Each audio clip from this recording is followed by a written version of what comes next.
Hello दोस्तों, राधे राधे। कैसे हो आप सभी? आशा करता हूँ बड़े ही अच्छे होंगे और कुशल मंगल होंगे। और मैं बताता हूँ मैं ही बड़ा ही अच्छा हूँ। तो हमारा क्या चल रहा था? हमारा चल रहा था जीएसटी, और जीएसटी की रिविजनरी लेक्चर में आज हमारा लेक्चर नंबर सेकंड है बेटा। तो हमने लेक्चर नंबर फर्स्ट में काफी सारी चीजें सीखी हैं और आज भी हम काफी सारी चीजें सीखने वाले हैं। तो ज्यादा देरी ना करते हुए हम अपने नोट्स पर आते हैं। तो हमारा रेगुलर टैक्सेबल पर्सन, तो कल हम क्या कर रहे थे, मतलब लास्ट क्लास में हमने क्या किया था? हमने देखा था कि टैक्सेबल पर्सन कौन होता है? The person who is registered or required to take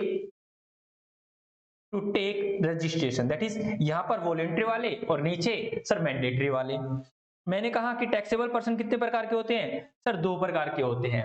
number one sir regular taxable person, और कंपोजिशन टैक्सेबल पर्सन। ये दो स्कीम होती है हमारे पास। तो हमने कल रेगुलर स्कीम को बताया था कि पहले नंबर वन किसको रजिस्ट्रेशन नहीं लेना, नंबर टू किसको रजिस्ट्रेशन लेना है even there is a turnover of ₹1। Number three sir यहाँ पे लिमिट आ गई थी 10 लाख की, 20 लाख की, 40 लाख की, याद आ रहा है जी सर? याद आ रहा है। ठीक है, और वहां पे एक अमेंडमेंट भी कराई थी मैंने आप लोगों को। कौन कौन सी सर अमेंडमेंट? याद आने दो हमें। हाँ सर, वो ब्रिक्स वाली। ठीक है, कि क्या नाम है, ब्रिक्स, और या फिर आप टाइल्स लगा रहे हो अर्थन की या रूफिंग की, तो उनको क्या नहीं मिलेगा सर? 40 लाख की लिमिट नहीं मिलेगी। तो चलो आते हैं वापिस से और पढ़ते हैं रेगुलर टैक्सेबल पर्सन के बारे में। हालांकि वहां पे हम सब कुछ कर चुके हैं, यहाँ पर तो सिर्फ एक बार गो थ्रू कर रहे हैं, हमारी नोटिंग है तो हम एक बार देख रहे हैं। बाकी सारी सारी चीजें आपको आती हैं, जो भी मैं यहाँ दिखाऊंगा वो आपको सारी सारी चीजें आती हैं। कहता है रेगुलर और टैक्सेबल पर्सन कौन होता है? इनको लिमिट मिलती है 20 लाख की, 10 लाख की, या फिर 40 लाख की लिमिट। एरिया 40 लाख की, ठीक है, एक्सक्लूसिवली गुड्स के लिए है। लेकिन सर हम इंटरेस्ट वगैरह कमा रहे हैं तो उसको इग्नोर कर देंगे, कोई दिक्कत वाली बात नहीं, उसको काउंट ही नहीं करेंगे, उसको देखेंगे ही नहीं। ठीक है, ये अलग से लिमिट है, उसको हम देखने वाले हैं। ये आपको लिमिट कहाँ मिलने वाली है? ये आपको कंपोजिशन स्कीम में दिखने वाली है बेटा। आप लोगों को रेगुलर में यहाँ पर आनी ही नहीं चाहिए थी ये वाली लिमिट। ठीक है, आई कह रहा है threshold limit of 20 lakh and 10 lakh for the goods and the services both, ये भी आपने देखा है। ठीक है जी सर, आगे चलते हैं। अब आते हैं नंबर वन। सबसे पहले हमने सीखा था वहां पे 10 लाख की लिमिट, वहां पे देखा था हमने 20 लाख की लिमिट। तो 10 लाख की लिमिट ओनली कहां पर है सर? 4 स्टेट में। कौन कौन से? M N T. मनी होगी तो मौज करेंगे, ठीक है। और क्या हुआ सर? मनी होगी मौज करेंगे, दैट इज नागालैंड, और तीन हो गए तो दैट इज त्रिपुरा। तो यहां पर 4 स्टेट में लिमिट कितनी है? 10 लाख की बेटा। ठीक है, और ये बता रखा है, क्या बता रखा है? कहता है registration is always pan base, मतलब आपका जो भी जीएसटी में रजिस्ट्रेशन होगा वो पैन बेस होगा बेटा। ठीक है, परमानेंट अकाउंट नंबर पैन से ही आपका रजिस्ट्रेशन होगा, वो वहीं से लिंक है। Next page. अच्छा, कुछ एग्जांपल दे रखे हैं बेटा, यहां पर कुछ एग्जाम्पल दे रखे हैं। चलो एक बार एग्जाम्पल की तरफ देखते हैं। कहता है क्वेश्चन हमने कल किया था पूरा पूरा कंसेप्ट। कहता है सप्लाई कर रहे हैं किस चीज की? गुड्स की 10 लाख रुपए की और सर्विसेज की 5 लाख रुपए की, दैट इज हमारी। और हरियाणा में, तो हरियाणा में तो लिमिट कितनी है सर? हरियाणा में तो 20 लाख की लिमिट है। 20 लाख की लिमिट है ना? हाँ, तो यहाँ पर क्या एग्रीगेट टर्नओवर कितनी सर? क्या कह रहा है? क्या बंदे को रजिस्ट्रेशन लेना जरूरी है? Not required to take registration. क्यों? क्योंकि वो लिमिट के अंदर है। आगे दे रखा है कि सेम पेन पर 3 बिजनेस है। लाइक मैं रविंद्र बिसला, मेरे एक ही पेन पर 3 बिजनेस है। एक हरियाणा में बिजनेस है, एक पंजाब में बिजनेस है, और एक दिल्ली में बिजनेस है बेटा।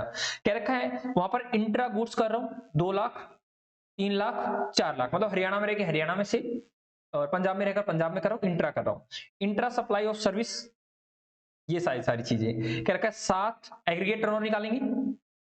एग्रीगेट टर्नओवर, ऑल टर्नओवर, सारी सारी टर्नओवर देख लो उस सिंगल पेन के ऊपर। ऑल टर्नओवर इसके ऊपर सर सिंगल पेन पे जो जो रजिस्टर्ड हैं, एक पेन पर जितनी भी आरसी हैं, जहां जहां बिजनेस है, सभी बिजनेस की टर्नओवर को, सभी की सभी आउटवर्ड सप्लाईज को ऐड कर लो। आउटवर्ड सप्लाई को ऐड करना है, ध्यान रखना दोस्त।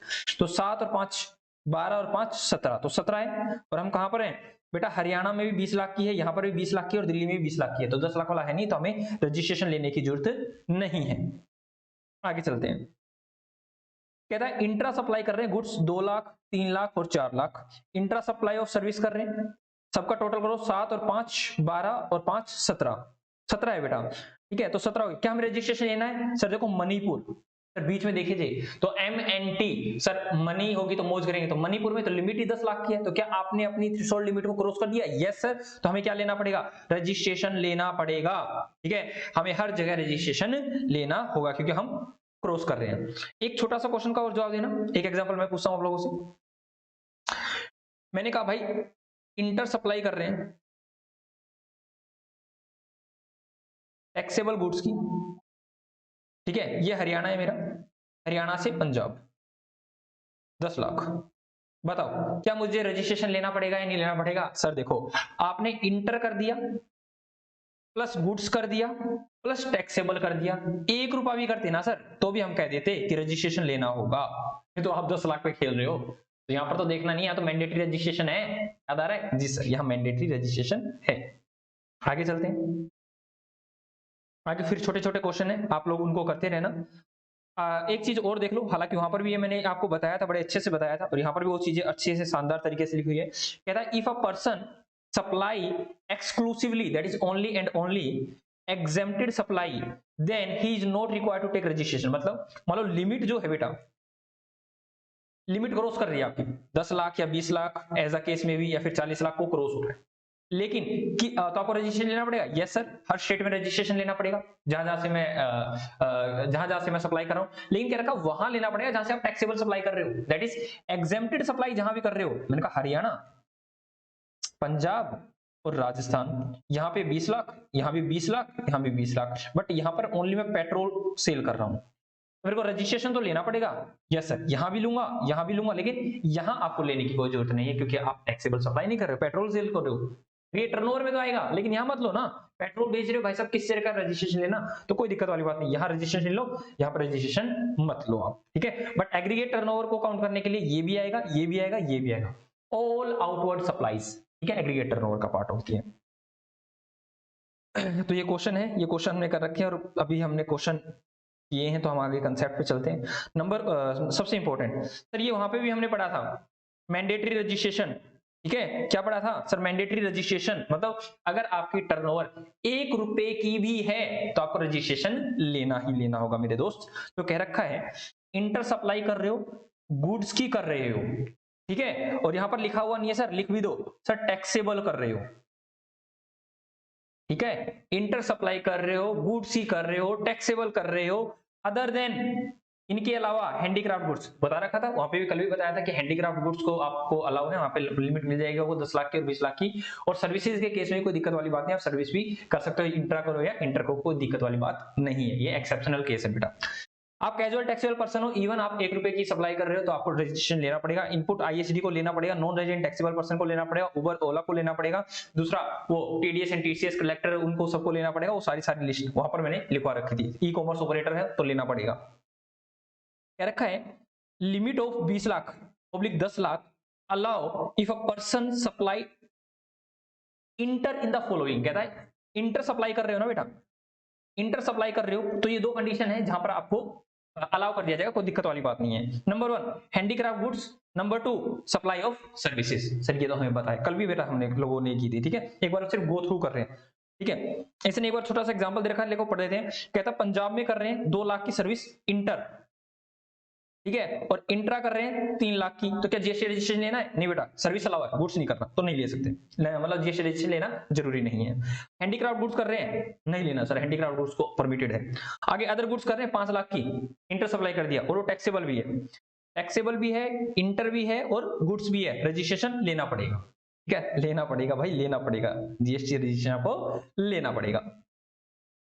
तो आगे आते हैं, कहता है नंबर 1 क्या कहता है, ये 40 लाख की लिमिट के बारे में कहता है, जो हमने वैसे कल पढ़ ली थी, लेकिन अभी हम नोट्स में से गो थ्रू कर रहे हैं। कहता है regular taxable person exclusively supply of goods, अगर only and only goods supply कर रहा है तो आपको कोई दिक्कत वाली बात नहीं, 40 लाख की लिमिट मिल जाएगी। भाई 40 लाख की लिमिट मिलेगी, तो मैंने कहा 40 लाख की लिमिट कहां मिलती है सर? वही देखो सर, पहले 4 थे, वहां नहीं मिलेगी, दूसरे में 6 थे, वहां नहीं मिलेगी, दैट इज इन 10 स्टेट में तो आपको मिलने वाली नहीं है। तो बाकी कितने बचे sir? 21 state plus 5 union territory, that is 26। यहां पर आपको ये 40 लाख की लिमिट मिल जाएगी। यहाँ MNT और MS धोनी टापू पर गए, यहां पर आपको 40 लाख की लिमिट नहीं मिलती, बाकी जगह आपको मिल जाएगी, कोई दिक्कत वाली बात नहीं है। कहता है a person who is making exclusively supply of goods, लेकिन वो क्या होगी, इंट्रा होगी, ध्यान रखना, and whose turnover in the financial year does not exceed 40 lakh, मतलब 40 लाख डज नॉट एक्सीड, मतलब 40 लाख, मतलब 40 लाख है तब तक तो आपको लेना नहीं है, और उससे ज्यादा चले जाओगे तो भाई साहब लेना पड़ेगा। ठीक है जी सर, मतलब 40 लाख तक कोई दिक्कत वाली बात नहीं है, 40 लाख के ऊपर रजिस्ट्रेशन लेना पड़ेगा अगर आप गुड्स के केस में, मतलब सिंपल शब्दों में गुड्स के केस में, ओनली एंड ओनली गुड्स के केस में आपको 40 लाख तक की रिलैक्सेशन दे दी बेटा। ठीक है, रिलैक्सेशन कितनी दे दी सर, 40 लाख तक की रिलैक्सेशन दे दी गुड्स के केस में, बाकी गुड्स और सर्विस 20 लाख, मतलब 20 लाख तक कोई दिक्कत वाली बात नहीं है, 20 लाख से ऊपर जाती रजिस्ट्रेशन आपको लेना होगा। तो हमने पढ़ा था, ये कुछ सेक्शन है जो मैंने लिखवा रखे हैं वो इंपॉर्टेंट है, ये आपको एक बार करने बहुत जरूरी है। ठीक है, सारे सेक्शन हालांकि मैंने इसमें करवाए भी नहीं, मैंने कहा था सारे सेक्शन देखने तो अपनी बुक से देखो, लेकिन कुछ रेलिवेंट सेक्शन जो आपको याद ही होने चाहिए। लाइक मैंने कहा सेक्शन 24 कहता है कंपल्सरी रजिस्ट्रेशन लेना ही लेना होगा। ठीक है, ठीक है, लाइक इस तरह से याद रखो 24 को, जैसे आपकी एज 24 की हो जाती है तो आप शादी लायक हो जाते हो। ठीक है, तो 24 में मैंडेटरी शादी तो मैंडेटरी रजिस्ट्रेशन। ठीक है, इसमें क्या रखा है कि भाई क्या क्या रखा है, क्या रखा है, तंबाकू, पान मसाला एंड आइसक्रीम, तंबाकू आइसक्रीम, अच्छा अच्छा अच्छा, एक्सेप्ट, अच्छा ऊपर चल रहा था क्या कुछ, अच्छा 40 लाख की लिमिट किसको नहीं मिलेगी, कहता है भाई साहब जो व्यक्ति सेक्शन 24 में आते हैं, जो व्यक्ति सेक्शन 24 में आते हैं, अगर आपने देखा हो तो स्टेप 2 में ही फॉल कर गए थे, मतलब इनकी तो चाहे 1 रुपए की टर्नओवर हो, टैक्सेबल कर रहे हो, इंटर कर रहे हो और गुड्स की कर रहे हो, लेना पड़ेगा, ई कॉमर्स ऑपरेटर हो करना लेना पड़ेगा रजिस्ट्रेशन, ISD हो रजिस्ट्रेशन लेना पड़ेगा, वो सारी चीजें। कहता है यहाँ पर इनको बाहर फेंको, कहता है तंबाकू, आइसक्रीम एंड पान मसाला, दैट इज सर पीट, पान मसाला आइसक्रीम एंड पान मसाला ice cream, pan masala ice cream and तंबाकू। ठीक है, लेकिन मैंने कहा था इसमें एक चीज और ऐड हुई है, yes sir, bricks, bricks and tiles. Tiles कौन सी वाली सर, अर्थन एंड रूफिंग, इनको भी आप क्या नहीं ले सकते सर, इनको अलाउ नहीं है, क्या नहीं अलाउ, 40 लाख की लिमिट इनको अलाउड नहीं है। आगे चलते हैं, कहता है अगर आप सेक्शन 24 में कौन कौन से आते हैं, वही बता रहे बेटा, कैजुअल टैक्सेबल पर्सन, ये नॉन रेजिडेंट, ISD, ये सारे व्यक्ति आते हैं। नेक्स्ट आगे क्या रखा है भाई साहब, एक पर्सन जो भी क्या कर रखा है, नंबर 2 कहता है a person making a taxable supply of the goods and the services both on behalf of other taxable person like agent, agent की बात कर रखा है। कहता है इलेक्ट्रॉनिक कॉमर्स ऑपरेटर और जो वॉलेंटरी रजिस्ट्रेशन ले रहे हैं भाई साहब वो इनसे बाहर है। आगे चलते हैं, एग्जांपल दे रखा है कहां पर हमें 40 लाख की लिमिट मिलेगी, कहां पर 40 लाख की लिमिट नहीं मिलेगी, एक दो क्वेश्चन देख लेते हैं। नंबर 1 गुड्स कर रहे हो, इंट्रा और इंटर, नहीं सर अलाउ नहीं है, इंटर कर दिया ना आपने इसलिए अलाउ नहीं है। ठीक है, person making inter supply, inter वालों को अलाउ नहीं है। कहता है गुड्स कर रहा है इतने का और सर्विस कर रहा है इतना, अरे भाई साहब ये एक्सक्लूसिवली 40 लाख की लिमिट सिर्फ और सिर्फ गुड्स वालों के लिए, तो सर्विस वाले यहाँ पे क्या करने आए हो, गुड्स में, ठीक है, सर्विस नहीं करनी आपको। लेकिन मैं इंटरेस्ट होता तो, इंटरेस्ट आना होता तो, आना होता तो सर इंटरेस्ट को इग्नोर मार देते हैं। ठीक है, इंटरेस्ट को इग्नोर मार देते हैं। मैंने कहा ये तंबाकू, पान मसाला, आइसक्रीम वाले हैं, देखो यहाँ पे लिख भी रखा है, तंबाकू सप्लाई करो, चाहे आप आइसक्रीम लो, चाहे आप तंबाकू लो, चाहे आप पान मसाला लो, इनको अलाउ नहीं है। लेकिन इनके साथ एक नई अमेंडमेंट आई है इस बार की, तो bricks and earthen and roofing, bricks, earthen and roofing tiles, not wall tiles, इनको भी अलाउ नहीं है। ठीक है, दैट इज याद रखना, bricks and earthen and roofing tiles, ठीक है, ये दीवारों वाली टाइल्स को इंक्लूड नहीं करता है, इनको भी आप क्या नहीं ले सकते, 40 लाख की लिमिट नहीं ले सकते। ठीक है, मैंने कहा गुड्स सप्लाई इंट्रा कर रहे हैं 38 लाख, कोई दिक्कत वाली बात नहीं, आप ऑप्ट कर सकते हो, 40 लाख की कैटेगरी में आ रहे हो, आपको जरूरत नहीं है आपको रजिस्ट्रेशन लेने की, आप गुड्स में फॉल कर रहे हो। ठीक है, दैट इज 40 लाख की लिमिट आपको मिल जाएगी बेटा। नेक्स्ट कहता है,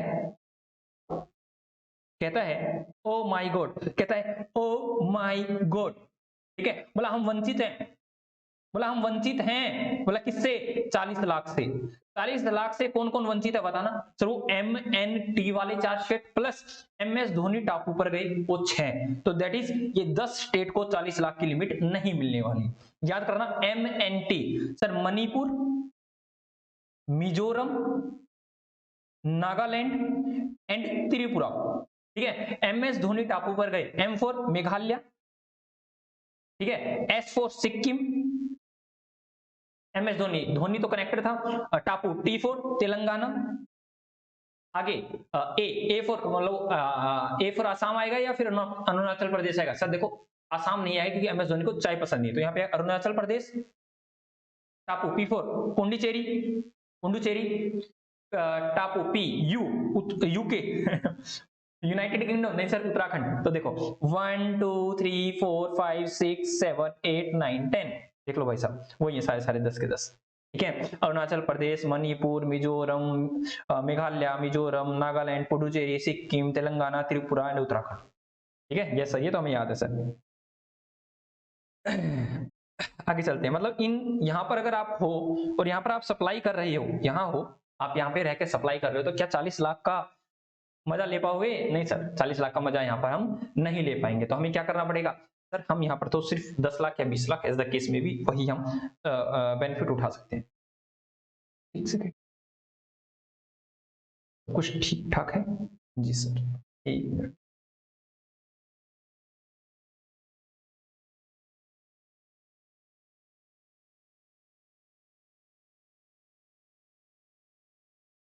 जी दोस्त, कुछ ओके? सब कुछ ओके सर। तो चलो आगे चलते हैं, चलो आगे चलते हैं सर। अब आ गए हम कंपोजिशन स्कीम पर। तो लेकिन सर एक चीज और रह गई, रेगुलर स्कीम में कुछ छोटी छोटी चीजें और रह गई, तो जो हमने सर पहले की थी। अच्छा नया पेज आ गया, नए पेज को तो हम हटा देते हैं। यस, हमें नया पेज नहीं चाहिए, हम तो पुराने वाले पे प्रीवियस पेज पर जाना चाहते हैं। मैंने कहा भाई प्रीवियस पेज, यहाँ पर भी हमें एक एक्स्ट्रा पेज, यस हम इसको भी डिलीट करना चाहते हैं, हम प्रीवियस पेज पर जाना चाहते हैं। ठीक है सर, प्रीवियस, और इससे भी प्रीवियस, और इससे भी प्रीवियस। मैंने कहा आप एक दो चीजें और बताना। अब मैं आप लोगों से पूछ रहा हूं, मैंने कहा जो भी ये था, क्या नाम है, हम रेगुलर टैक्सेबल पर्सन कर रहे थे, रेगुलर टैक्सेबल पर्सन जो हम कर रहे थे बेटा, उसमें बताना टैक्स रेट क्या क्या है। टैक्स के रेट क्या क्या है सर? देखो टैक्स रेट है यहाँ पर 5% आमतौर पर, जो आमतौर पर है 5%, 12%, 18% और 28%, ये रेट ऑफ टैक्स है। दैट इज आईजीएसटी के रेट है। अगर सीजीएसटी और एसजीएसटी करेंगे तो ये हाफ हाफ हो जाएंगे, that is CGST and SGST 2.5 and 2.5, 6 6 9 9 14 and 14। मैंने कहा मैक्सिमम रेट क्या है? मैक्सिमम रेट, मैक्सिमम रेट है बेटा 40%। ठीक है किताबों में अभी तक, ये बुक्स में है बेटा, लो में है। ठीक है, अभी इसको क्या है सर, ये प्रेस्क्राइब रूल है, अभी इसको ये अभी इफेक्ट में नहीं है, ये अभी लग नहीं रहा है 40%, लेकिन बोला गया बेटा इनको फिर क्यों रखा हुआ है? इसको इसलिए रखा हुआ है दोस्त, इसको रखा होने का रीजन ये है कि कल को पेट्रोल, जो पेट्रोलियम प्रोडक्ट है ना 5, देखो क्या नाम है, आपने देखा था alcoholic liquor for human consumption, तो अभी जीएसटी की दुनिया में नहीं, इसकी तो एक्ट ही पास करना पड़ेगा। लेकिन ये जिस दिन से जीएसटी काउंसिल कहेगी नहीं नहीं नहीं भाई साहब पेट्रोल को हम जीएसटी की दुनिया में लेके आ रहे हैं, तो शायद उसके लिए प्रिजर्व करके रख रखा है कि हम भाई जब वो आएगा और जैसे ही आएगा तो हम इसका यूज कर लेंगे। तो ध्यान रखना मैक्सिमम रेट अभी तक कितना है, मतलब अभी 40% लगता नहीं है, लेकिन इनके पास रिजर्व में है। तो मैं कहूं तो मैक्सिमम रेट 40%, वैसे 5 12 18 एंड 28 ये प्रचलन में है जी सर। आगे चलते हैं, आगे चलते हैं। चलो पहले इसको नहीं, पहले हम आगे करेंगे, फिर इस पर आएंगे, दोबारा से आएंगे। ठीक है, पहले हम कंपोजिशन, वैसे ऐसा करूं कंपोजिशन कराने से पहले आप लोगों से मैं पूछ लेता हूं, आप लोगों से मैं पूछ लेता हूं, फिर ऐसा करेंगे पूछने के बाद तो आप मेरे को सब कुछ करा पाओगे, तो मैं स्टार्टिंग से ही करवा लूंगा। ठीक है, तो मैं एक नया पेज ले लेता हूं, यहाँ पे, यहाँ मैं एक नया पेज ले लेता हूं और आप सब लोगों से पूछता जाता हूं और आप मेरे को बताते जाना, जो मैं पूछूं वो आप मुझे बताओगे। ठीक है, सबसे पहले मैंने कहा कंपोजिशन स्कीम, कंपोजिशन स्कीम। ठीक है, कंपोजिशन स्कीम में क्या क्या चीजें मिलती है? सबसे पहले इसका सेक्शन कौन सा है भाई, इंपॉर्टेंट सेक्शन है, ध्यान रखना। 20 सर कहा जा रहा है 20, दैट इज 10, कौन सा है? सेक्शन नंबर 10, ये इंपॉर्टेंट है, कंपोजिशन का ध्यान रखना 10 है। ठीक है, ये छोटे छोटे यार ये तो याद रखो, रेगुलर का कौन सा, कंपोजिशन कौन सा, ये तो याद रखना है। ठीक है, जब वहां पे 22 23 एंड 24, यहाँ पर 10, मैंने कहा 10 सेक्शन नंबर 10 है। ठीक है, ये क्या कहता है? ये कहता है कि आपको छोटे, मैंने कहा था ये छोटा भाई है, कहता है अगर आप गली मोहल्ले के नुक्कड़ वाले आदमी हो तो आपको ये स्कीम मिल जाएगी, ये स्कीम आपको मिल जाएगी, कोई दिक्कत वाली बात नहीं है। कहता है इसकी लिमिट कितनी है? कहता है इसकी लिमिट जो है वो है 75 लाख, और 1.5 करोड़, दैट इज 1.5 करोड़। 75 लाख और 1.5 करोड़ है। अब देखें किसके लिए 75 लाख है, किसके लिए 1.5 करोड़ है। बोला जाता है जो 75 लाख है ना, ये स्पेसिफाइड स्टेट के लिए, स्पेसिफाइड कैटेगरी स्टेट्स के लिए, और ये बाकी लोगों के लिए है। ये 8 स्टेट के लिए है। सर 8 स्टेट कौन कौन से, याद करो। वो 4 स्टेट MNT वाले 4 स्टेट, प्लस MS धोनी टापू पर गए, याद आ रहा है जी सर। MS धोनी टापू पर गए और यहां पर क्या हुआ है सर, 6 ये तो 10 हो गई, लेकिन 10 में से 2 नहीं है। सर कौन कौन से नहीं है सर, ऐसे ऐसे ऐसे ऐसे, दैट इज तेलंगाना और पुडुचेरी यहां पर नहीं आते हैं। बाकी कौन से आते हैं, मतलब मैंने बता रखा था, कांटा यस कांटा यस, ऐसे याद रखना, ठीक है। तो T फॉर तेलंगाना गया यहाँ से सर, P से पुडुचेरी गया, दैट इज बाकी अब कितने बचे 8। तो उन स्टेट के लिए कितना मिलेगा सर 75 लाख की, और बाकी कितने बचे सर 31 में से 8 गए, तो हमारे पास कितने होते हैं 31 -8 that is sir 23 plus 5 that is 28। यहां पर कितनी लिमिट है सर, यहां पर लिमिट है 1.5 करोड़ की। दूसरी कंडीशन कहता है आप इंट्रा सप्लाई ही करोगे, क्या करोगे आप, सिर्फ और सिर्फ इंट्रा सप्लाई करने वाले हो, इंटर सप्लाई आप नहीं करने वाले। आगे कहता है जो व्यक्ति सेक्शन 24 में आ जाते हैं, दैट इज कंपलसरी, जिनका मैंडेटरी रजिस्ट्रेशन है रेगुलर स्कीम के अंदर, वो यहां पर नहीं आएंगे। भाई साहब जिनका मैंडेटरी रेगुलर स्कीम हो, कंपोजिशन स्कीम का भाई साहब टेस्ट लेने के लिए कैसे आ गए, ठीक है। आपके लिए बनी खिचड़ी है तो आप रसगुल्ला क्यों टेस्ट कर रहे हो, तो खिचड़ी खाने जाओ भाई साहब, रसगुल्ला लेने ना वो, ठीक है। आगे चलते हैं। मैंने कहा देखो भाई, regular taxable person, regular taxable person क्या इशू करता है, इनवॉइस इशू करता है।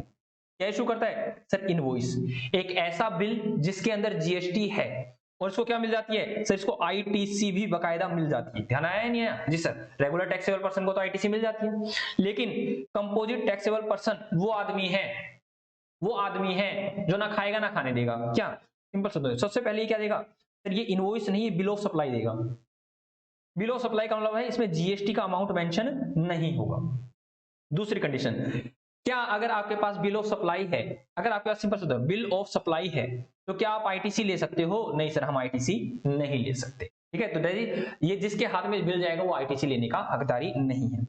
दूसरी कंडीशन, क्या कैजुअल टैक्सेबल पर्सन को ITC मिलेगी, अरे सर कैसी बात कर रहे हो, इसको ITC खाने को नहीं मिलेगी, इसको ITC नहीं मिलेगी।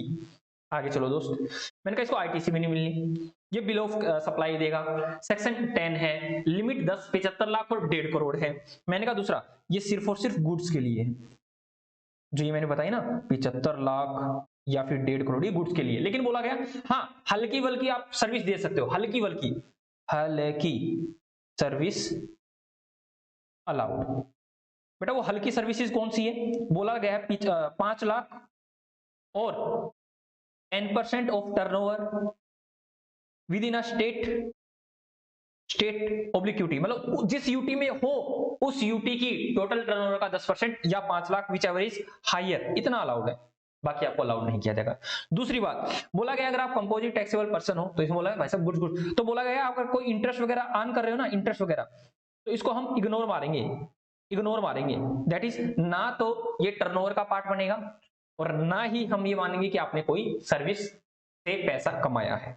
जी सर, आगे चलते हैं। सर ये सारी सारी चीजें तो हो गई हैं, अब और बताओ। मैंने कहा बेटा इसमें एक 50 लाख की स्कीम भी है, इसमें एक 50 लाख की स्कीम भी है। पहले मैं उस नीचे वाली स्कीम पे आता हूं, जो 75 लाख की और 1.5 करोड़ की लिमिट है ना बेटा, इसमें बोला जाता है कि नॉर्मल रेट ऑफ टैक्स क्या है 1%, 1% और 5%।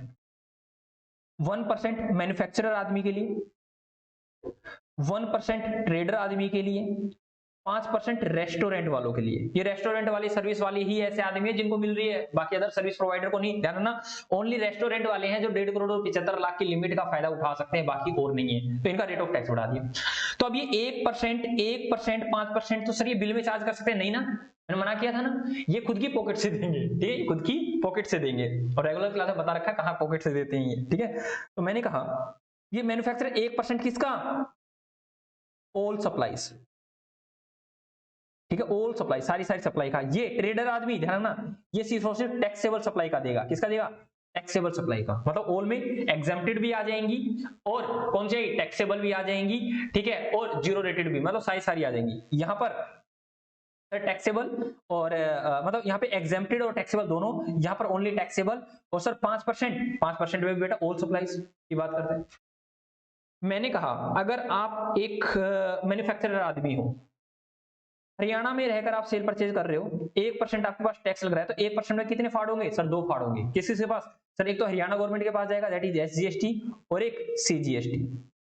मैंने कहा इस पे कितना 0.5% और इसका कितना 0.5%, दैट इज ये टोटल है बेटा, इससे ज्यादा नहीं लगेगा। 5 है तो 2.5 और IGST है तो 1% एंड 5%। बात सुनिए, आई है नहीं? जी सर, आगे मैंने कहा एक 50 लाख की लिमिट भी है जो सिर्फ और सिर्फ सर्विसेज के लिए है। कहता है कोई दिक्कत वाली बात नहीं है, हे कंपोजिट डीलर, एक composition person, composition taxable person, अगर आप लेना चाहते हो 50 लाख की लिमिट का बेनिफिट, मतलब सर्विस में एंगेज हो, तो कोई दिक्कत वाली बात नहीं, आप सर्विसेज में लगे हुए तो आपकी लिमिट हम कर देंगे 50 लाख तक की। 50 लाख तक है, कोई दिक्कत वाली बात नहीं। ये अब कई बच्चे सोच रहे हैं सर इसको क्रॉस कर रहे हैं, बेटा ये बोल रखा है 75 लाख तक है, तो अप टू इतना है तो आपको रेगुलर ही मतलब कंपोजिशन ले सकते हो। इसको क्रॉस करते ही तो रेगुलर में जाना पड़ेगा। मतलब अगर आपकी टर्नओवर 75 लाख या 1.5 करोड़ तक है तो आप कंपोजिशन स्कीम ले सकते हो। वहां पर थी 10 लाख 20 लाख 40 लाख क्रॉस करने के बाद, ठीक है जी सर। आगे चलते हैं, कहता है कोई बात नहीं, सर्विसेज आप ले सकते हो, सर्विसेज के लिए ले सकते हो, कोई दिक्कत वाली बात नहीं है। बट यहाँ पे रेट ऑफ टैक्स बोला गया 6% है। कितना है बेटा? ध्यान रखना 6% है। तो 6 में से कितना कितना जाएगा सर? 3 स्टेट गवर्नमेंट को और 3 सेंट्रल गवर्नमेंट को। बात समझ में आई या नहीं है? जी सर, बात समझ में हमें अच्छे से आ गई है। तो चलो, मैंने जो भी हमने देखना था वो हमने काफी सारी चीजें देख ली हैं, और अब जो भी हमारे नोटिंग वगैरह है उनको देख लेते हैं हम लोग, ठीक है। और यहाँ पर बोला गया है कुछ पर्सन को आपको कंपोजिशन स्कीम नहीं देंगे, वो कौन से हैं बेटा? पिटने वाले गुड्स, पिटने वाले गुड्स। वैसे मैंने आपको याद करवा रखा है, PTI, PTI। सर कब आपको मारते थे सर? वाटर पीने जब जाते थे, हम पानी पीने जाते थे, स्कूल की बात बता रहा हूँ। PTI सर, जब भी हम पानी पीने जाते थे तो हमारे सर में डंडे मारते थे, बट यहाँ सर में ब्रिक्स मारते थे, सर में ईंटें मारते थे। तो P for pan masala sir, T for तंबाकू, I for ice cream, aerated water and bricks and tiles, कौन सी? Roofing and earthen tiles. उसको क्या नहीं मिलेगी? उसको कंपोजिशन स्कीम का बेनिफिट नहीं मिलने वाला। यहाँ पर एक चीज ज्यादा है, एरिएटेड वाटर, ये ध्यान रखना, ठीक है। 40 लाख में एरिएटेड वाटर नहीं था, तो यहाँ पर 5 है, वहां पर 4 थी। चलो दोस्त, अब आगे चलते हैं। अब हम हर एक चीज को कर सकते हैं, कोई दिक्कत वाली बात नहीं है। तो अब हमारे सामने ये भी आएगा, तो हम देख लेते हैं। कहता है कंपोजिशन टैक्सेबल पर्सन 6% GST वाली स्कीम में क्या होगा? कहता है ये कंपोजिशन पर्सन के लिए है और आपको इंटर सप्लाई आपको करनी पड़ेगी, इंटर वालों के लिए ये नहीं होगी, इंटर वालों के लिए नहीं है, ठीक है। लिमिट कितनी है आप लोगों की? 50 लाख तक की है। 50 लाख से ज्यादा चली जाओगे तो दिक्कत वाली बात, आपको सर्विसेज में नहीं लेना देंगे। दैट आप कंपोजिशन टैक्सेबल पर्सन और सर्विस में हो तो हम आपको ये बेनिफिट नहीं लेने देंगे। आगे क्या रखा है? किस किस व्यक्ति को कंडीशन है, इसकी कंडीशन है आपको कुछ ना कुछ लेना पड़ेगा। आगे क्या रखा है? Scheme specially for the service वाले आदमियों के लिए है ये, ठीक है। और इंटरेस्ट होगा तो उसको इग्नोर मार देंगे और टर्नओवर का पार्ट भी हम नहीं बनाएंगे, ये हमें पता है। सबसे पहले कहता है कि फाइनेंशियल ईयर में, पिछले फाइनेंशियल ईयर में, प्रीसीडिंग फाइनेंशियल ईयर में, अगर आपका करंट फाइनेंशियल ईयर में आप लेने की सोच रहे हो तो कहता है प्रीसीडिंग फाइनेंशियल ईयर में आपको जो टर्नओवर है वो 50 लाख तक होनी चाहिए, 50 लाख तक होनी चाहिए, उससे ज्यादा नहीं होनी चाहिए, ठीक है। आगे क्या रखा है कि आपको 6% नहीं मिलेगी, वही पेट्रोल वाले, अल्कोहल वाले, इंटर सप्लाई टैक्सेबल कर रहे हो, दैट इज सेक्शन 24 की बात कर रखा है, बोले इन लोगों को नहीं मिलेगी। लेकिन यहाँ पर स्पेशली बोला गया है कि आइसक्रीम, ठीक है सर, पान मसाला, ठीक है सर, तंबाकू, एरिएटेड वाटर एंड ब्रिक्स, ठीक है। तो हमने कहा था TIP, दैट इज सर तंबाकू, सर तंबाकू, ठीक है सर, आइसक्रीम, ठीक है सर, पान मसाला, ठीक है, वाटर पीने गए थे, एरिएटेड वाटर, और सर में ईट मारी sir, bricks and earthen and roofing tiles. बात सुनिए, ये अमेंडमेंट है बेटा, इस बार की ध्यान रखना, ठीक है, ध्यान रखना जी सर, याद रखेंगे। तो चलो आगे चलते हैं, आगे चलते हैं। कहता है, क्या कहता है, चलो देखते हैं क्या कहता है। कहता है कंडीशन नंबर 2, कुछ कंडीशन नंबर 2 भी है। कहता है GST जो होगा पैन बेस पर होगा, ठीक है। ध्यान सुना, एक बार ध्यान दो, आप लोगों को बताता हूँ। मैं कहता हूँ दोस्त, मेरे 3 काम धंधे हैं, एक हरियाणा में, एक पंजाब में और एक दिल्ली में, ठीक है। मैं क्या चाहता हूँ? मैं चाहता हूँ यहाँ पर मैं रेगुलर लूँ, यहाँ पर मैं रेगुलर लूँ और यहाँ मैं कंपोजिशन लूँ। बताओ अलाउ है या नहीं है? बताओ अलाउड है या नहीं है? बताओ अलाउड है या नहीं है? नहीं सर, ऐसे कैसे अलाउड है? ये क्या सिस्टम है? ना ना ना ना ना सर, आपके पास ऑप्शन है, या तो आप कंपोजिशन लो हर जगह सेम पेन पर। मैं कहूं एक रविंदर बिस्ला, ये भी मेरा धंधा है, ये भी मेरा धंधा है, ये भी मेरा धंधा है, और मेरे ही पेन पर ये सारी सारी यूनिट रजिस्टर्ड है। बोला गया भाई साहब सेम पेन पर या तो आप ओनली एंड ओनली रेगुलर लो हर जगह, या हर जगह कंपोजिशन लो। तो ऐसा नहीं है कि कहीं कंपोजिशन कहीं रेगुलर, नहीं सर, या तो हर जगह रेगुलर होगी या हर जगह कंपोजिशन होगी। ध्यान रखना दोस्त। जी सर, ध्यान रखेंगे। जीएसटी पेन बेस है, कहते हैं सभी बिजनेस ऑन सिंगल पेन होंगे तो सभी बिजनेस इसी कैटेगरी में आने चाहिए, अदरवाइज ये बेनिफिट नहीं मिलेगा। मतलब सब जगह आपका 50 लाख का, मतलब हर जगह 50 लाख की लिमिट चेक की जाएगी, एग्रीगेट को देखा जाएगा तो सभी बिजनेस को ये मिल जाएगी।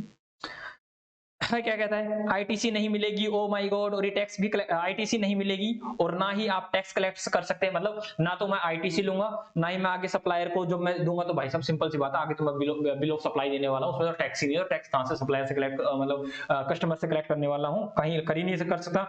सेम लाइक कंपोजिशन, अरे सर भाई साहब सेम लाइक क्या ही, हम तो कंपोजिशन वाले ही हैं, ठीक है, हम तो कंपोजिशन वाले ही हैं। आगे ये क्या इशू करेंगे सर, ये इशू करेंगे bill of supply, that is tax invoice नहीं देने वाले, टैक्स इनवॉइस नहीं। बट ये टैक्स इनवॉइस देगा कौन, टैक्स इनवॉइस देगा कौन, रेगुलर टैक्सेबल पर्सन, ठीक है जी सर। आगे क्या रखा है, मेंशन करेगा बिल पर कि क्या मैं एक पापी आदमी हूं और मुझे टैक्स कलेक्ट करने का अधिकार नहीं है, that is I am a taxable, I am a composite taxable person, ठीक है। कहता है paying the tax under that notification the central government and not eligible to collect the tax. आगे चलते हैं। चलो आगे चलते हैं। आगे कुछ बातें कह रखी है। नंबर 1 कहता है सभी सप्लाई पर 6% टैक्स लगेगा, नोट चेक की उस पर रेट क्या है। दैट सिंपल से भाई साहब सर्विस वालों का हमने तो अभी पढ़ा है 6% रेट लगेगा। एग्जेम्प्ट सप्लाई पर भी टैक्स लगेगा, हाँ भाई साहब सब पर लगेगा, कह तो दिया इसमें तो, ठीक है। एंड रिवर्स चार्ज पर टैक्स पे, अरे भाई साहब ये ध्यान रखना एक चीज और, हालांकि मैं बाद में बताया था लेकिन अभी भी ध्यान रखो। मैंने कहा देखो भाई ये composite taxable person, composition taxable person है, मैंने कहा ये सारी सप्लाई ले रहे हैं, आगे सेल कर रहा है आउटवर्ड सप्लाई, यहाँ पर आउटवर्ड सप्लाई है, यहाँ पर इनवर्ड सप्लाई है, तो क्या आईटीसी लेगा, नहीं सर। क्या टैक्स कलेक्ट करेगा, क्या टैक्स का कलेक्शन करेगा, नो सर। लेकिन मैं कह रहा हूँ ये एक ऐसी सप्लाई करता है दैट इज इनवर्ड सप्लाई करता है, जिस पर क्या लगते हैं, आरसीएम के प्रोविजन लगते हैं, आरसीएम लगता है यहाँ पे। यहाँ पर क्या लगेगा, वही 6% या फिर 1% और कितना था 5%, ये वाली लगेंगी यहाँ पर, तो ये रेट लगेंगे। कहता है लेकिन अगर आप इनवर्ड सप्लाई ले रहे हो, लेकिन वो इनवर्ड सप्लाई ले रहे हो जिसपे आरसीएम लग रहा है, मतलब रिसिपिएंट इज लायबल टू पे द टैक्स, तो कहता है हे भाई सुन, अब तेरे को क्या करना पड़ेगा, टैक्स पे करना पड़ेगा। इस रेट के हिसाब से वही 5%, 12%, 18% और 28% जो भी लग रहा है, तो उसके हिसाब से आपको टैक्स पे करना पड़ेगा। और टैक्स पे करने के बाद उसी नॉर्मल रेट से क्या आपको आईटीसी मिल जाएगा, अरे सर कैसे कैसे गंदी गंदी बातें कर रहे हो, आईटीसी तो फिर भी नहीं मिलेगा, ठीक है जी सर, ये ध्यान रखना। आगे चलते हैं। कहता है अपडेटेड, ओहो हमने अपने नोट्स को अपडेटेड किया था। कहता है ये 6% ऐसे हैं not eligible for the composition scheme. कहता है बागड़ बिल्ले ऐसे इनको कंपोजिशन स्कीम नहीं मिलेगी। नंबर 1 कहता है inter supply of goods and services, inter supply कर रहे हो नहीं, यहाँ पे इंट्रा इंट्रा वाले आते हैं पहली बात तो। कहता है सप्लाई ऑफ सर्विसेज, अगर आप सर्विसेज की सप्लाई कर रहे हो तो भी यहाँ मत आ जाना, लेकिन कुछ कंडीशन है, रेस्टोरेंट वाले और 50 लाख वाले आ जाएंगे। रेस्टोरेंट वालों को अलाउड है, कोई दिक्कत वाली बात नहीं, 75 लाख 1.5 करोड़ तक बोला गया। और कहता है कि कौन से सर, लिमिटेड वाले, दैट इज लिमिटेड वाले अभी मैंने बताया था कि कोई बात नहीं, 75 लाख और 1.5 करोड़, उसमें आपको 10% या फिर 5 लाख विच हायर तक आप सर्विस दे सकते हो। और दूसरी कंडीशन कौन सी सर, वही 50 लाख वाले, 50 लाख वाले, 50 लाख वाले अभी करके आए सर्विसेज वाला, जी सर। आई क्या रखा है, आप कैजुअल टैक्सेबल पर्सन या नॉन रेजिडेंट टैक्सेबल पर्सन नहीं होने चाहिए, आप ई कॉमर्स ऑपरेटर नहीं होने चाहिए, आप पेट्रोल वगैरह सेल ना करो, that is non taxable goods में नहीं लीन हो, दैट इज पेट्रोल हो गया, और कौन हो गया sir, alcoholic liquor for human consumption हो गया, ये सारी चीजें। और कहता है कि गुड्स की मैन्युफैक्चरिंग कर रहे हो आप, कौन कौन से गुड्स की मैन्युफैक्चरिंग कर रहे हो सर, देखो आप कर रहे हो तंबाकू, ice cream, pan masala, aerated water and अभी जस्ट ऐड हुआ है सर ब्रिक्स एंड टाइल्स, कौन सी tiles sir, earthen and roofing. ध्यान रखोगे या नहीं रखोगे, जी सर रखेंगे।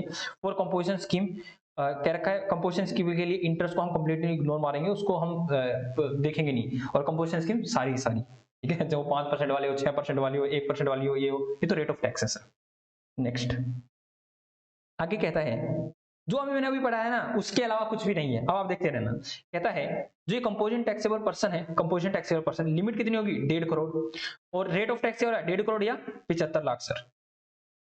ठीक है सर। रेट ऑफ टैक्स क्या रहेगा 115, दैट इज 1% मैन्युफैक्चरिंग के लिए, 1% ट्रेडर के लिए और 5% इनके लिए। और सर हमें तो ये पता है इसकी ऑल सप्लाईज, इसकी ओनली टैक्सेबल सप्लाईज और इसकी सारी सारी ऑल सप्लाईज पे लगेगा ये। ठीक है हम तो एक्स्ट्रा ज्ञान भी दे रहे हैं। ठीक है ये आगे लिखा हुआ है, मैंने ही बता दिया। कहता है who can opt composition scheme, कौन ले सकता है कंपोजिशन स्कीम को। सर देखते हैं कैसा का, जिसकी लिमिट 1.5 करोड़ या 75 लाख तक है, up to threshold limit, up to यहां तक, यहां के बाद नहीं यहां तक।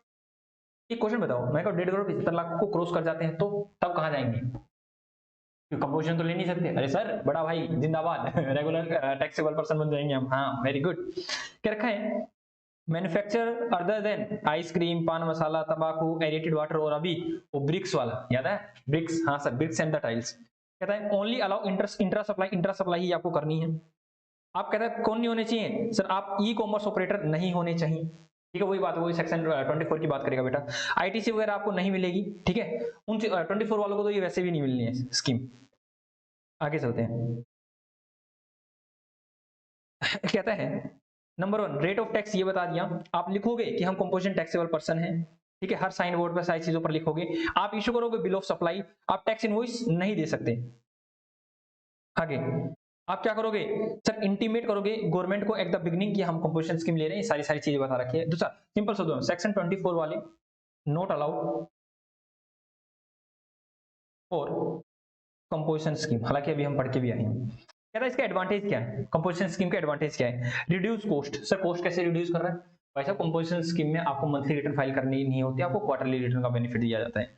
रिड्यूस द रिकॉर्ड, आपको ज्यादा रिकॉर्ड नहीं बनाने पड़ते। ठीक है लो रिटर्न, रिटर्न भी कम है। ठीक है sir cost reduce cost, cost कैसे बेटा, यहाँ पे आमतौर पर पहले तो एक तो हर महीने रिटर्न जाए, हर महीने क्या नाम है पेमेंट वगैरह करनी पड़ेगी टैक्स की। तो कहता है कि आपको एक रेगुलर अकाउंटेंट हायर करना पड़ेगा, सीए या सीएस, या फिर आप सीएमए वाले या फिर किसी अदर अकाउंटेंट को आप हायर करोगे और कहोगे कि हमारे रिकॉर्ड मेंटेन करो। हर महीने रिटर्न जाएगी तो आपका खर्चा ज्यादा होगा, अब क्वार्टरली जाएगी तो कम खर्चा होगा, तो रिड्यूस हो गया ना। जी sir quarterly and annual basis पर। कहता है चेक योर टर्नओवर, पिछली बार के लिए हम देखेंगे, दैट इज इस साल हम ले रहे हैं कंपोजिशन स्कीम लेने के लिए मन में। तो कहता है कि पिछले प्रीवियस ईयर के टर्नओवर को आप देखिए कि अगर आप 1.5 करोड़ तक है तो कोई दिक्कत वाली बात नहीं, आपको कंपोजिशन स्कीम मिल जाएगी। तो करंट ईयर में भी तब तक कंपोजिशन स्कीम मेरे को मिलने वाली है जब तक मेरे पास 1.5 करोड़ है। 1.5 करोड़ से क्रॉस होते ही करंट ईयर में मेरे को कहाँ आना पड़ेगा, रेगुलर स्कीम में। वो चीज आ गई है लेकिन मैंने फिर भी बता दिया आपको। जी सर क्योंकि आप लोग पढ़ चुके हैं सारी चीजें, अभी आप रिवाइज कर रहे हो तो मैं बीच में कुछ ही बता सकता हूँ। ठीक है तो कहता है भाई साहब बात कुछ ऐसी है, स्पेशल कैटेगरी स्टेट जिनको 75 लाख की लिमिट मिलने वाली है, कौन कौन से सर, वही एमएनटी एमएस धोनी टापू पर गए बट वहां पे 10 थे, यहाँ पर 8 हैं। तो 8 कौन कौन से, MS Dhoni that is Mizoram, Meghalaya and Manipur. यहाँ पे तो मतलब एमएनटी, चलो मैं शुरू से करवाता हूँ, यहाँ से लगते हैं ताकि आपको एक एक चीजें याद हो जाए। चलो पहले कहता हूँ एमएनटी, एम से मनी होगी तो मोज करेंगे मनी and Mizoram, N for Nagaland, T for Tripura. तो इनको तो कोई दिक्कत वाली बात नहीं है। एम और एस दोनों को ले लो, Meghalaya, and S for Sikkim. Dhoni connector है इसमें तो कुछ आएगा नहीं, पहले काटा मार दो, दैट इज तेलंगाना आएगा नहीं। ए फॉर अरुणाचल प्रदेश आएगा, पुडुचेरी नहीं आएगा, उत्तराखंड आएगा। चलो भाई साहब 8 के 8 यहाँ पर 75 लाख की लिमिट मिलेगी। और आप किसमें होने चाहिए, गुड्स के अंदर। ठीक है लेकिन सर्विसेज अलाउड है, हाँ वही 5 लाख या 10% विद इन स्टेट, उस स्टेट के अंदर या यूनियन टेरिटरी के अंदर। ठीक है तो एक दो एग्जांपल भी कर लेंगे हम लोग, डोंट वरी। चलो एक दो एग्जांपल हम देख लेते हैं, एक दो एग्जांपल हम देख लेते हैं। और एग्जांपल क्या कहता है, कहता है भाई साहब हम हरियाणा के निवासी हैं, हरियाणा में रहकर हरियाणा में दे रहे हैं सप्लाई कर रहे हैं। भाई साहब हरियाणा से बाहर चले जाओगे तो कंपोजिशन स्कीम का तो बेनिफिट ही नहीं मिलेगा, ध्यान रखना। इंट्रा को मिलता है, इंटर को तो मिलेगा ही नहीं। ठीक है सप्लाई ऑफ गुड्स कर रहे हैं, कोई दिक्कत वाली बात नहीं है। 1.2 करोड़ की कर रहे हैं, कोई क्या दिक्कत है, हरियाणा वाले को तो 1.5 करोड़ की लिमिट है सर। ओके यस आप कर सकते हो, कंपोजिशन स्कीम ले सकते हो, 1.5 करोड़ तक है।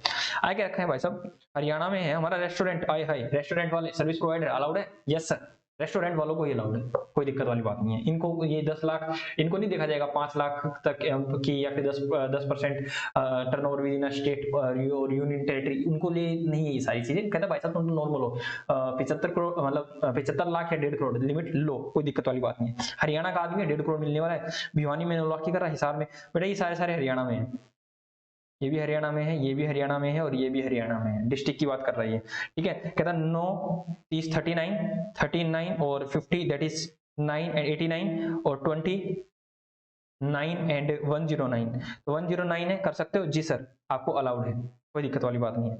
आई क्या रखा है, मैं मणिपुर में हूँ और मैं 1.20 कर रहा हूँ मणिपुर। मणिपुर, मिजोरम, नागालैंड, यहाँ पे तो सर 75 लाख लिमिट है, तो आप कंपोजिशन स्कीम नहीं ले सकते। तो आप क्या लोगे सर, रेगुलर स्कीम लोगे। क्या लोगे, रेगुलर स्कीम लेने वाले हैं दोस्तों। आगे चलते हैं, ठीक है, करें अब इतने ज्यादा क्वेश्चन, ठीक है। ये वाली लाइन एक बार पढ़ लेना, ये आप लोगों के लिए ही है स्पेशल, अभी मैंने बताई है। नो नेवर नहीं मिलेगा क्या, a taxable person can opt a single PAN either, या तो रेगुलर लो या कंपोजिशन लो। ऐसा नहीं वैसा दोनों मिठाई खाओगे नहीं, एक ही चीज मिलेगी, दोनों चीजें आपको नहीं मिलने वाली। तो चलो एक बार ये न्यू क्लोज है जो भी 75 लाख वाली में और उसमें था, एक बार इस क्लोज को पढ़ जाए। कहता है ए पर्सन हु ऑप्ट, पढ़ा करें थोड़ा सा,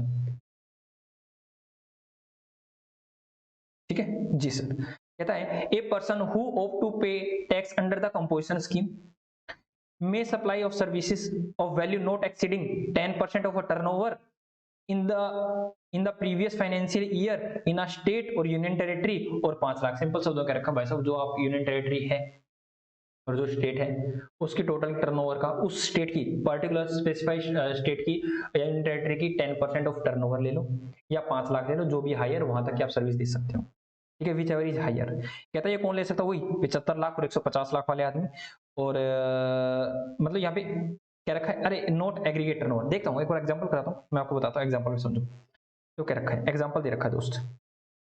एग्जांपल में क्या कहता है कि हरियाणा, ये है पंजाब और ये है टोटल इन दोनों का टोटल। कहता है सप्लाई ऑफ गुड्स कर रहे हैं, दैट इज इंट्रा ही कर रहे हैं बेटा, डोंट से कि इंटर कर रहे हैं, इंट्रा कर रहे हैं, हमसे कंपोजिशन पूछी जा रही है तो कंपोजिशन में इंट्रा ही हुआ ना, कुछ क्वेश्चन है साइलेंट भी हुआ तो भी। 40 लाख एंड 50 लाख, ये होगी 90 लाख। सप्लाई ऑफ सर्विस करें 3 लाख एंड 5,50,000 और ये होगा टोटल। तो पहली बार टोटल देखो, एग्रीगेट टर्नओवर है 98 लाख। मैंने कहा क्या यहाँ पे हरियाणा वालों को भी 1.5 करोड़, यहाँ भी 1.5 करोड़ अलाउड है, कोई दिक्कत वाली बात नहीं, मेरी टोटल लिमिट है 1.5 करोड़, तो कोई दिक्कत वाली है, एग्रीगेट से तो मैं बच गया, ठीक है। अब इंडिविजुअल लिमिट चेक करते हैं, क्या रखा है। अब जो ये 10% निकालना बेटा, 10% ये बोल रखा है, आपको इसका नहीं लेना, आपको इसका नहीं लेना, आपको इसका नहीं लेना। जो 10% होगी ना, वो पार्टिकुलर स्टेट की टर्नओवर को देखो, पार्टिकुलर स्टेट और यूनियन टेरिटरी को देखो। तो यहाँ पर 10% किसका लेंगे, 43 लाख का, ये बात क्या रखिए ध्यान रखना, ठीक है। यहाँ पे किसका लेंगे, ये इसका लेंगे, आ गया। और मैंने कहा लिमिट कितनी है, 5 लाख और 5 लाख, इन दोनों में से हाइयर कौन सा है सर, हाइयर है इनमें से 5 लाख और इसमें से हाइयर 5,55,000, यहाँ तक आप सर्विस दे सकते हो। तो यहाँ पर तो 3 लाख दिए, लिमिट के अंदर है, यहाँ पर 5,55,000 दे सकते हो, 5,50,000 दिए, कोई दिक्कत वाली बात नहीं है। तो यहाँ पर इतने ले लो, यहाँ पर इतने ले लो, आप एलिजिबल हो दोनों जगह पर। एक भी जगह नो आ जाता ना तो आप कंपोजिशन स्कीम नहीं ले सकते। मान लो लेट अस अज्यूम यहाँ पर नो आ जाता, तो क्या आप कंपोजिशन स्कीम ले सकते थे, नहीं सर, क्यों, क्योंकि एक स्टेट में आप नहीं ले सकते, ऐसा नहीं है कि आप कंपोजिशन लो एक जगह रेगुलर नहीं, अब आपको रेगुलर ही लेना पड़ेगा। तो क्या करेगा, ले सकते हो कंपोजिशन स्कीम, यस सर हम कंपोजिशन स्कीम ले सकते हैं, ठीक है, 1.5 करोड़ की लिमिट है, कोई दिक्कत वाली बात नहीं है। नेक्स्ट ये क्वेश्चन है कुछ, ये आप खुद देख लेना। अब कहता है ये चीज तो अब यहाँ पर आके तो करवाने की बेटा कोई जरूरत ही नहीं है। कहता है कि बिफोर जीएसटी क्या था, आफ्टर जीएसटी क्या है, ठीक है। बिफोर जीएसटी लो बता देते हैं छोटा बहुत। बिफोर जीएसटी सर कहीं ना कहीं ओरिजिन बेस प्रिंसिपल भी था, यहाँ पर क्या है सर, डेस्टिनेशन बेस्ड प्रिंसिपल है। बिफोर जीएसटी कास्केडिंग था, डबल टैक्सेशन था, यहाँ पर नहीं है। बिफोर जीएसटी मैन्युफैक्चरिंग पे टैक्स लगता था, यहाँ नहीं है। बिफोर जीएसटी जब रेस्टोरेंट वाले थे तो वहां पर वैट भी लगता था, सर्विस टैक्स भी लगता था, यहाँ ऐसा कुछ भी नहीं है। बात सुनिए, ये नहीं, ये वैसे बता दिया, सुन लेना, बहुत है इतना ही, ये सारी चीजें करने की जरूरत नहीं है, वैसे कंपेयर करके बताया था, ठीक है। वैसे देखना चाहो तो एक बार देख लेना, कोई दिक्कत नहीं है, वैसे मैंने बता दिया आप लोगों को। तो एक चीज और, यहाँ पर हमें क्या क्या बता रखा है दोस्त। कहता है न्यू अमेंडमेंट पोर्शन, अरे क्या अमेंडमेंट है, सिंपल नीचे वाला देखो, कहता है कंपोजिशन स्कीम की बात करते हैं दोस्त। कहता है यहाँ पे 75 लाख और 1.5 करोड़ की लिमिट अलाउड है, ठीक है, ठीक है। तो आगे ओनली गुड्स के लिए 115%, दैट इज मैन्युफैक्चर वाले 1% ऑल सप्लाईज पे पर, और ट्रेड आदमी टैक्सेबल पर, और ये क्या नाम है रेस्टोरेंट वाले सभी पर, मतलब ओल्ड सप्लाईज पर। कहता है अलाउ द सप्लाई, इसके साथ क्या अलाउ है, मतलब इसके साथ 75 लाख वालों के साथ क्या अलाउ है, 75 लाख या 1.5 करोड़ के साथ। कहता है सर्विसेज अलाउ है कितनी sir, 10% of the turnover of a state oblique union territory जहां पर वो बिजनेस कर रहे हैं, या 5 lakh whichever is higher. कहता है 50 लाख की लिमिट भी अलाउड है, किसको, ओनली सर्विस वालों के लिए। कहता है सर्विस वालों को लिए है, लेकिन वो 6% रहने वाली है, 3% स्टेट को जाएगा, 3% किसको सेंट्रल गवर्नमेंट को जाएगा, और अगर स्टेट नहीं है तो यूनियन टेरिटरी को जाएगा।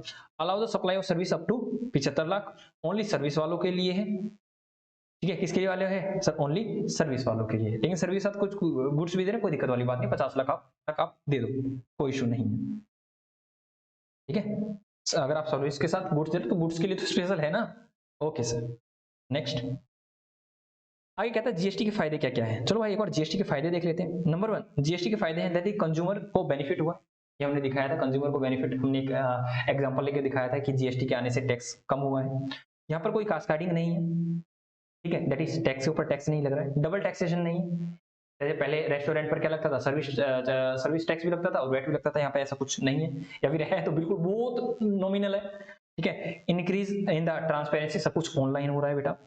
क्या था, all the work done through automation, that is online हो रहा है सब कुछ, कोई दिक्कत वाली बात नहीं है।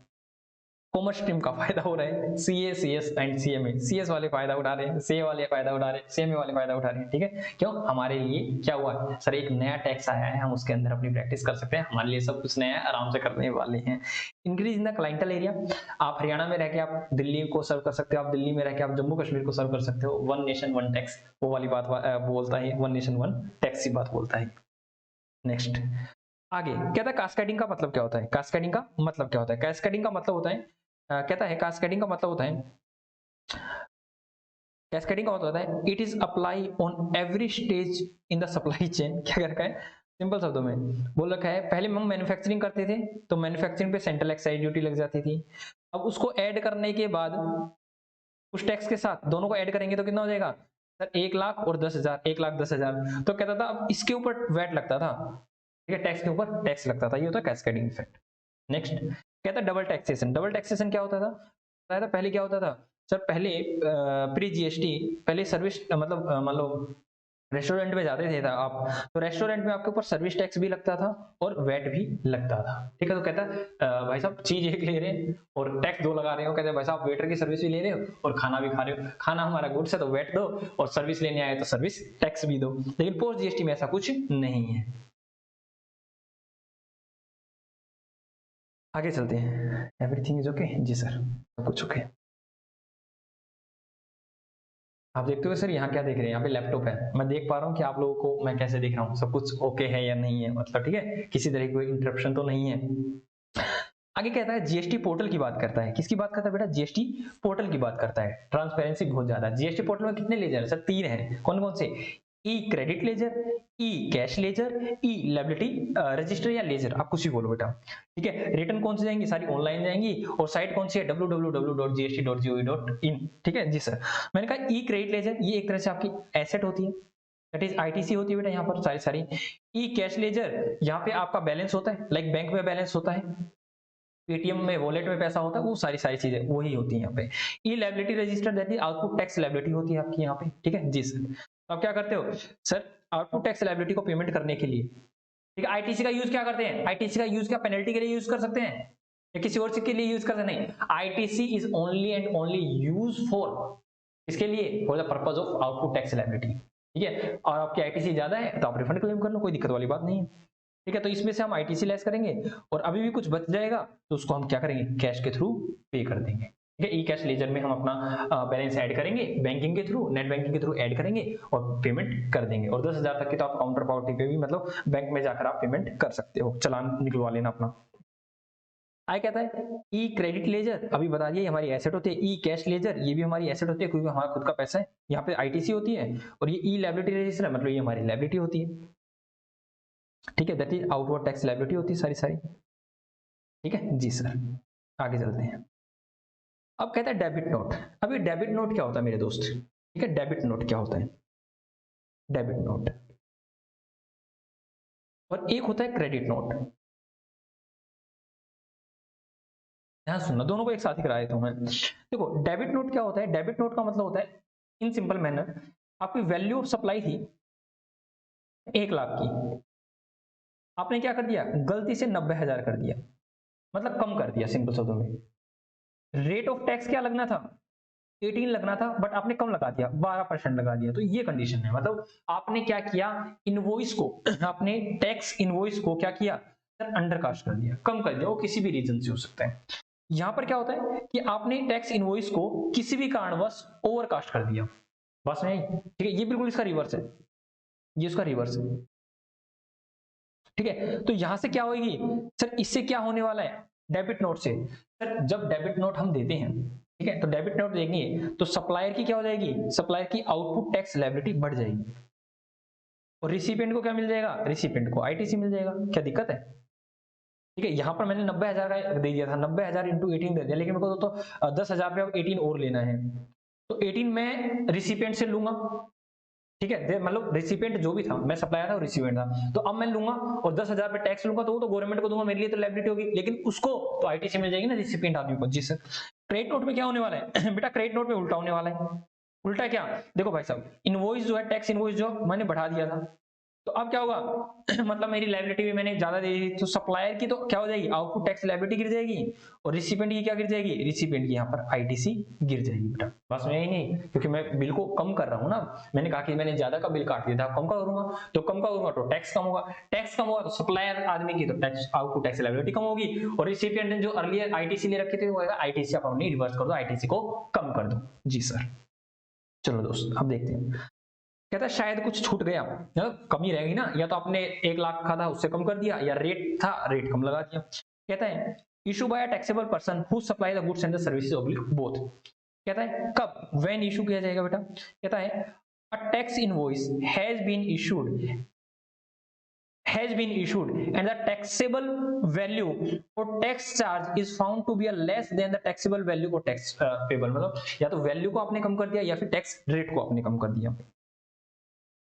आगे चलते हैं, एक एग्जांपल दे रखा है, उस एग्जांपल को देखना चाहोगे? जी सर देख लेंगे। एक्चुअल बिल था 10,000 का और ये टैक्स लगना था, बट हमने गलती से 8,000 का रेट लगा दिया, तो हमने क्या लेना पड़ेगा, 2,000 मल्टीप्लाई बाय 12%, दैट इज 240 रुपए।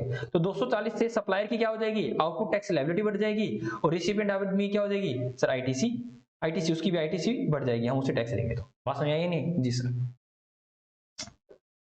तो चलो चलते हैं, कहता है क्या करेंगे हम, इतने का बिल, एक नया बिल देंगे, डेबिट नोट देंगे, जिसको सप्लीमेंट्री इनवॉइस का भी नाम देते हैं, सप्लीमेंट्री इनवॉइस बोलो या डेबिट नोट बोलो। कौन इशू करेगा sir, buyer, that supplier issue करेगा, किसको, बायर को। अब सप्लायर की क्या हो जाएगी बेटा, सप्लायर ने एक नया इनवॉइस दिया है, एक नया टैक्स इनवॉइस दिया एक तरह से, दैट इज सप्लीमेंट्री इनवॉइस या फिर डेबिट नोट। तो मेरी क्या हो जाएगी, मेरी तो आईटीसी बढ़, मतलब आउटपुट टैक्स लायबिलिटी बढ़ जाएगी सप्लायर की, और ये किसके पास जाएगा सर, रिसिपिएंट के पास जाएगा, तो रिसिपिएंट को क्या मिल जाएगी, आईटीसी मिल जाएगी कितने की, 240 की। तो वही बात कर रखा है नीचे। ठीक है जी सर। आगे चलते हैं। क्रेडिट नोट, अब कहता है क्रेडिट नोट क्या है, कहता है क्रेडिट नोट क्या है, कहता है क्रेडिट नोट ये है भाई साहब, बात कुछ ऐसी है। कहता है issue by a registered person who has supplied the goods और सर्विस ऑब्लिक बोथ, और कब इशू किया जाएगा, कहता है a tax invoice has been issued, कब इशू किया जाएगा, इशूड, मतलब a tax invoice has been issued, issue कर दिया गया है, एंड द टैक्सेबल वैल्यू और tax charge is found to be exceed the taxable value and the tax payable. या तो वैल्यू को ज्यादा कर दिया है, 1 लाख का था 1,10,000 कर दिया है, या रेट को ज्यादा कर दिया, दैट इज 18 लगाना था हमने 28 लगा दिया, 12% टैक्स लगाना था हमने 18% टैक्स लगा दिया, इस तरह से बात करता है। या फिर और where the goods and supplies are return by the recipient, वैसा माल ही वापस फेंक के जा रहा है, कोई दिक्कत वाली बात नहीं, फिर भी हम क्रेडिट नोट देंगे। और व्हेन गुड्स और सर्विसेज और both supplies supplied are found to be deficient, मतलब वो कम पाई गई हैं। ठीक है, उसमें इनवॉइस में दे रखा था क्या नाम है, 10 यूनिट है, लेकिन वो सामने 10 नहीं है, 8 है, 8 नहीं है, 8 है, 8 10 नहीं है। ठीक है जी सर। ये वैसे बता रखा है सिंपल, अभी छोटी चीजें पढ़ने की नहीं है, ये तो उस समय बताया जाता है। चलो एक एग्जांपल दे रखा है, उस एग्जांपल को देख लेते हैं। कहता है कि हमें एक्चुअल इनवॉइस कितना था सर, एक्चुअल 10,000 का बनना था, बट हमने गलती से क्या कर दिया सर, 12,000 का बन दिया। तो 12,000 का बना दिया तो हमने आउटपुट, हमारे हमने क्या किया सर, टैक्स ज्यादा कलेक्ट कर लिया, दैट इज सप्लायर की आउटपुट टैक्स लायबिलिटी कितनी होगी सर, 1,440 रुपया, लेकिन इन एक्चुअल कितनी होनी चाहिए थी सर, इन एक्चुअल होनी चाहिए 1,200। तो मैं अपनी आउटपुट टैक्स लायबिलिटी कितने से कम हो जाएगी, 240 से, और सामने वाले की आईटीसी कितने से कम हो जाएगी, आईटीसी भी 240 से कम हो जाएगी। देखो बेटा, क्रेडिट नोट इशू किया जाएगा 2,000 से, ठीक है। अब क्या कह रहा है, सप्लायर आदमी की तो भाई आउटपुट टैक्स लायबिलिटी कम हो जाएगी, और सामने वाले रिसिपिएंट की भी आईटीसी कम हो जाएगी। अब आगे चलते हैं, ये बड़ी अच्छी चीज है। कह रहा है जीएसटी नंबर, जीएसटी नंबर कितने डिजिट का होता है बेटा, 15 डिजिट का होता है। 15 डिजिट में क्या होते हैं सर, पहले 2 कोड स्टेट कोड होते हैं, दैट इज 06 हरियाणा का है, 07 दिल्ली का है। उसके बाद आपका पैन नंबर आता है, पैन नंबर कितने डिजिट का होता है, 10 डिजिट का होता है। आगे 3 डिजिट और आते हैं, ये बता रखा है, ये स्टेट कोड है, ये पैन नंबर है, ये 3 डिजिट और आएंगे। तो टोटल कितने डिजिट का हो गया सर? 15 डिजिट का हमारा पैन नंबर क्या नाम जीएसटी नंबर हो जाता है। छोड़ो इसको, आगे चलो।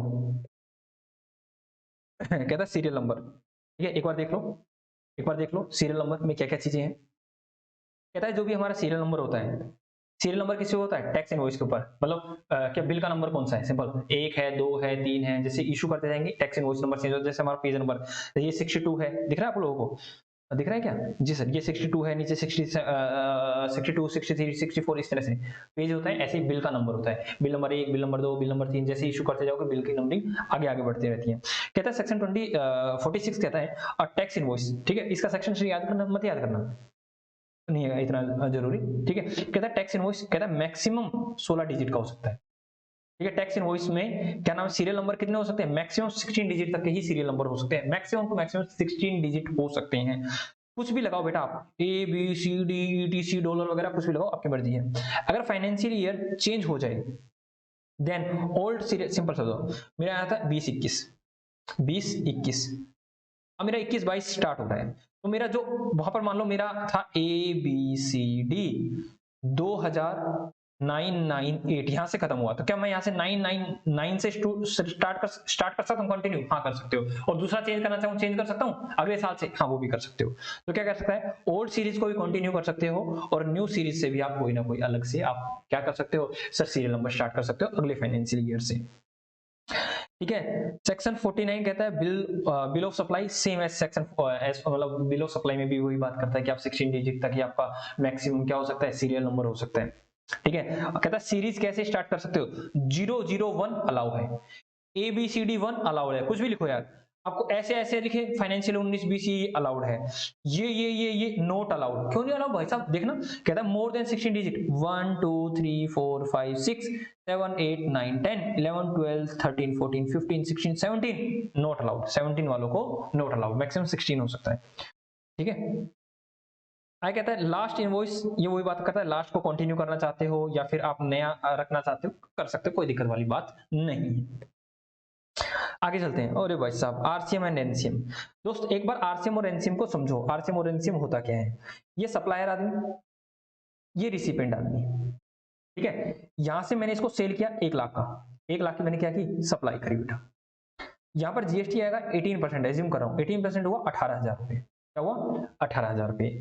अगर इस 18,000 की पेमेंट सप्लायर आदमी तो कर रहा है, अगर ये गवर्नमेंट को दे रहा है तो इसको बोलते हैं एनसीएम या एफसीएम। जीएसटी कैसे लग रहा है, नॉर्मल चार्ज मैकेनिज्म के तहत या फॉरवर्ड चार्ज मैकेनिज्म के तहत। बट अगर कोई ऐसा केस आ जाए ये टैक्स गवर्नमेंट इससे नहीं ले रही, कहता नहीं भाई साहब सप्लायर भाई हम तुझ पे ट्रस्ट नहीं करते, हमें तुझसे प्रेम नहीं है, हमें प्रेम है रिसिपिएंट आदमी से, हम प्रेम तो इससे करते हैं, प्रेम हम इससे है तो हम तो इससे मांगेंगे, ठीक है। इससे मांगोगे तो कोई दिक्कत वाली बात नहीं। जब रिसिपिएंट टैक्स पे करता है उसको बोलते हैं आरसीएम, क्या बोलते हैं आरसीएम। अब ध्यान सुना, जैसे ये पे करेगा आरसीएम के अंदर वो टैक्स की पेमेंट करेगा, ध्यान ना, टैक्स की पेमेंट करेगा, ठीक है। टैक्स की पेमेंट चाहे ये कैजुअल टैक्सेबल पर्सन हो, सॉरी चाहे कंपोजिशन टैक्सेबल पर्सन हो या फिर रेगुलर टैक्सेबल पर्सन हो, दोनों के लिए सेम है, वो करेगा ही करेगा। लेकिन मैं कह रहा हूं अगर ये रेगुलर कोई भी है तो सबसे पहले वो क्या करेंगे, मान लो 18,000 को क्या करेंगे, कैश में पे करेंगे, कैश में पे करेंगे। दैट इज यहां पर इसके लिए आईटीसी का यूज नहीं होगा, कंपोजिशन टैक्सेबल पर्सन को तो आईटीसी वैसे नहीं मिलती, लेकिन रेगुलर टैक्सेबल पर्सन है तो आरसीएम के अंदर अगर आपको कोई टैक्स लायबिलिटी आती है तो आपको क्या नहीं अलाउड है सर, आपको आईटीसी नहीं, मतलब आईटीसी से आप उसको क्लेम नहीं कर सकते, सबसे पहले आप उसको पे करो। क्यों? क्योंकि बेटा ये ध्यान रखो, ये आपकी आरसीएम के तहत लायबिलिटी आपकी क्या बनने वाली है, पे करने के बाद आपकी आईटीसी बनने वाली है, ऑटो टैक्स वाला लायबिलिटी नहीं है। क्योंकि आईटीसी का यूज कहां करते हैं, आईटीसी आउटवर्ड मतलब आउटपुट टैक्स लायबिलिटी के लिए। क्या आउटपुट टैक्स लायबिलिटी आरसीएम के अंदर नहीं सर, ये तो इनपुट टैक्स लायबिलिटी है। तो पहले आपको क्या करना पड़ेगी, पेमेंट करनी पड़ेगी। ड्यूरिंग द क्लास भी यहाँ पे हम ज्यादा फोकस करते हैं। पे करने के बाद आपको क्या मिल जाएगी, इसकी आईटीसी मिल जाएगी, कितने की, 18,000 की। ध्यान रखना मेरे दोस्त, मैंने क्या इंटरेस्ट पेनल्टी के लिए हम आईटीसी का यूज कर सकते हैं, नहीं सर, आईटीसी का यूज सिर्फ और सिर्फ आउटपुट टैक्स लायबिलिटी के लिए ही कर सकते हैं, ठीक है। Normal charge mechanism, forward charge mechanism, ये मैंने बता रखा है कैसे। अगर मैं कहता हूँ यही बंदा टैक्स पे करे, बिस्ला प्राइवेट लिमिटेड टैक्स पे करे तो आरसीएम और इसको एफसीएम बोलेंगे, एफसीएम या एनसीएम बोलेंगे। और ये टैक्स की पेमेंट करता है मिस्टर जेट, जब इसको बोलेंगे तो आरसी। बात समझ में आई है नहीं? जी सर बात समझ में आ गई है। ठीक है, आरसीएम का एक मैंने एक छोटा सा एग्जांपल दे रखा है, यहाँ पे आप उसको देखना चाहो तो देख लो एक बार इसको। कहता है एग्जांपल दे रखा है, छोटा सा एग्जांपल दे रखा है, कहता है used vehicle seized goods old and used goods wastage scrap. ठीक है, सप्लायर कौन है? सेंट्रल गवर्नमेंट है, स्टेट गवर्नमेंट है, लोकल अथॉरिटी है। रिसिपिएंट कौन है? एनी रजिस्टर्ड पर्सन, कोई भी रजिस्टर्ड व्यक्ति है।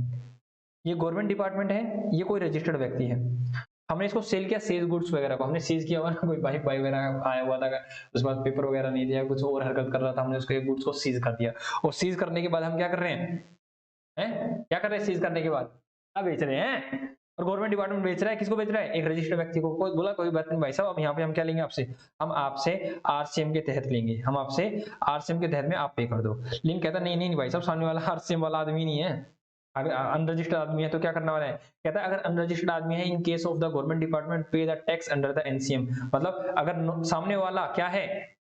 गवर्नमेंट डिपार्टमेंट है, सामने वाला रजिस्टर्ड व्यक्ति है तो आरसीएम लग जाएगा, आरसीएम लग जाएगा। लेकिन गवर्नमेंट डिपार्टमेंट है, सामने वाला अनरजिस्टर्ड व्यक्ति है, रजिस्टर्ड ही नहीं है जीएसटी के अंदर, तो क्या लग जाएगा? एनसीएम लग जाएगा। ये छोटी सी बात बोल रखी है। आगे चलते हैं। अरे भाई साहब आप आ गए, आप आ गए ये आ गए हैं कैजुअल टैक्सेबल पर्सन। ये कौन से व्यक्ति हैं सर? सेक्शन 24 के अंदर इनको मैंडेटरी रजिस्ट्रेशन लेना पड़ता है। इसके बाद नॉन रेजिडेंट टैक्सेबल पर्सन है, ठीक है, इन दोनों को करते हैं। उसके बाद आपको 1 मिनट का ब्रेक दे दूंगा, ठीक है? हाँ सर हमें ब्रेक चाहिए 1 मिनट का।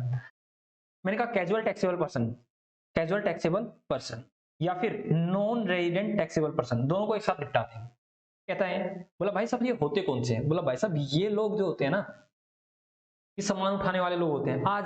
आज मैं यहाँ, कल मैं कहीं और, ठीक है, वो वाले आदमी होते हैं, एक जगह पर नहीं रहते। वो गाना था पुरानी फिल्मों का, मेरे को याद नहीं, तेरी बंजारन रास्ता देखे कब आएगा मेरे बंजारे, ये वही है, वही है बेटा, वही है। कहता आज हम यहाँ, कल हम वहां, आज यहाँ मेला है। वो मूवी देखी थी मेला, मेला मूवी थी, यहाँ 10 दिन का मेला है, ये यहाँ जाते भगाते हैं। फिर कहीं और, जय जय माता, माता रानी का 9 दिन के नवरात्रे आए, कहाँ पे? ये था बेटा राजस्थान में। यहाँ हरियाणा में माता रानी का वो क्या नाम है, नवरात्रि है, यहाँ उठ के आगे बेटा, यहाँ पे 9 दिन के लिए यहाँ काम धंधा करने के लिए आ गए। ठीक है, दिल्ली में कोई ट्रेड फेयर लगा था, वहां चले गए, 20 दिन के लिए वहां गए। ठीक है, हज यात्रा चल रही थी, वहां चले गए। ऐसे ऐसे भाई साहब ये कुछ दिन के लिए, और हम कहते हैं भाई साहब आपकी टर्नओवर क्रॉस होगी, तो भाई साहब क्रॉस होने का देते हैं ये कभी हरियाणा राजस्थान में, कभी हरियाणा में, कभी दिल्ली में, भाई साहब टर्नओवर देखने का देते हैं। इनको बोला भाई साहब तुम तो बड़ी सिद्धांतवादी आदमी हो, बोला हम तुमको रजिस्ट्रेशन लेना ही लेना पड़ेगा। बोला गया आप एडवांस में रजिस्ट्रेशन लो भाई, एडवांस में 5 डेज एडवांस, कम से कम 5 दिन पहले आप हमें बताओगे, आप रजिस्ट्रेशन लोगे कैजुअल टैक्सेबल पर्सन के रूप में। अगर मेला शुरू हो रहा है, मेला शुरू होने से पहले, मेले में जा रहे हो आप खिलौने बेचने के लिए, तो आप रजिस्ट्रेशन लेके जाना मेरे दोस्त। ठीक है, आप ट्रेड फेयर में जा रहे हो, रजिस्ट्रेशन लेके आना मेरे दोस्त। ठीक है, आप माता रानी के जगह, माता रानी के नवरात्रों में आ रहे हो 9 दिन के लिए धंधा करने, रजिस्ट्रेशन लेके बैठा मेरे दोस्त। ठीक है, क्या 5 दिन एडवांस में आप रजिस्ट्रेशन लोगे, और 5 दिन एडवांस में ही आप क्या करोगे? टैक्स की पेमेंट करोगे, आउटपुट टैक्स लायबिलिटी। क्यों भाई साहब 10 दिन के बाद भाग जाना है इसको एडवांस में ले लो जो लेना है, वरना ये नहीं मिलेगा। आप ढूंढते रहना, आज दिल्ली में आज टैक्स ले लोगे, ठीक है, अगले दिन ये हरियाणा मिलेगा।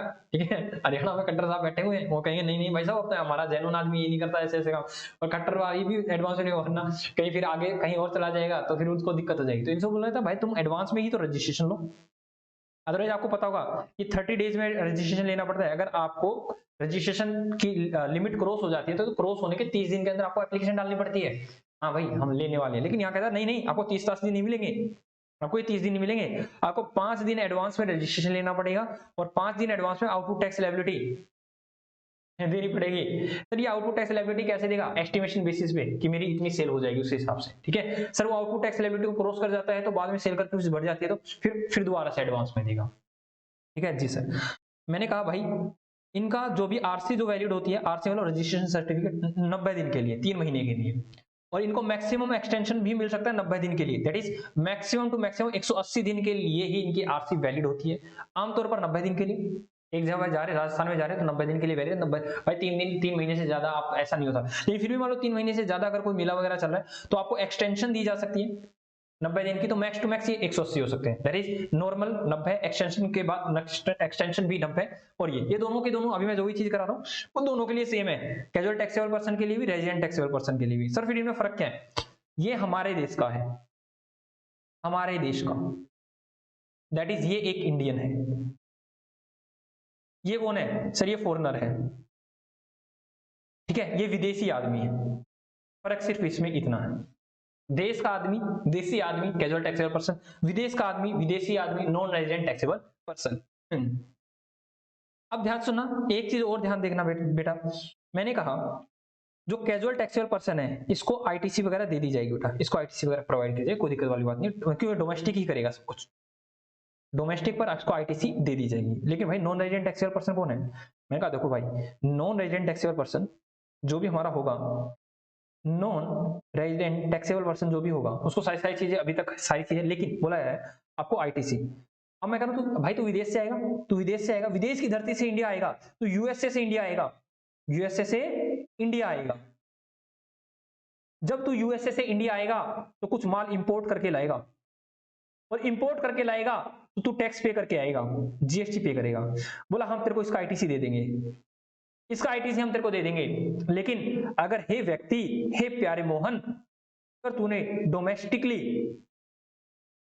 कुछ खरीदा बेचा ना दोस्त, मतलब बेचना थोड़ा खरीदा ना दोस्त, तो डोमेस्टिक परचेजेस पर आपको आईटीसी हम नहीं देने वाले। ये ध्यान रखना, ये इंपॉर्टेंट पॉइंट है। बात समझ आई है नहीं? वैसे तो कैजुअल टैक्स सर, इसको रजिस्ट्रेशन 5 दिन एडवांस, सर टैक्सी पेमेंट 5 दिन एडवांस, सब कुछ वो आरसी वही 90 दिन, और 90 दिन दैट इज 3-3 महीने, कोई दिक्कत वाली बात नहीं है। वो सारी सारी चीजें एक्सटेंशन 90 दिन के लिए। बाकी क्या है सर? बाकी सिर्फ आईटीसी में थोड़ा सा इसका पार्शियलिटी कर रखी कि भाई सब तेरे को इंटरनेशनल वाली तो दे देंगे, लेकिन डोमेस्टिकली वाली आईटीसी तेरे को नहीं देने वाले दोस्त। तो चलो आप पढ़ते हैं, क्या कहता है? कहता है कैजुअल टैक्सेबल पर्सन कौन है?